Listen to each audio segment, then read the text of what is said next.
දැන් මේ කවුද මේ ගරු කතානායක වෛද්‍ය ජගත් වික්‍රමරත්න කියන්නේ? ඒකත් රට දැනගන්න එපා. අසීමිත ඉන්ධන කතානායකලා පාවිච්චි කරද්දී නෑ කතානායකවරයෙක්ට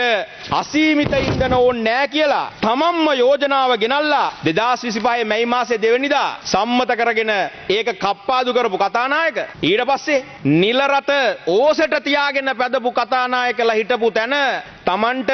නිල රට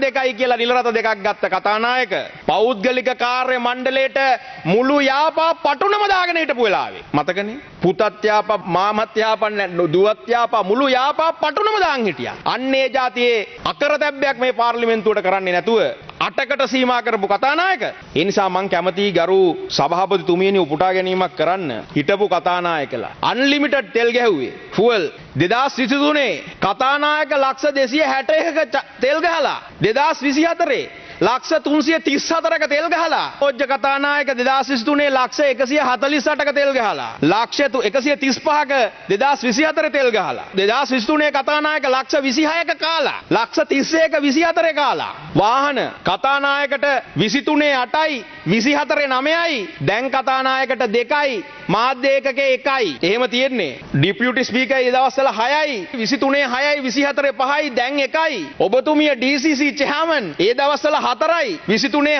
4යි 24 4යි දැන් 1යි ඒ නිසා ආදර්ශමත් පාර්ලිමේන්තුවක් හදන්න මැදිහත් වෙච්ච ගරු කතානායකතුමා දැන් අමාරුයි දරන්න බෑ ඒ නිසා තමයි මේ මඩ ව්‍යාපාරය ගහන්නේ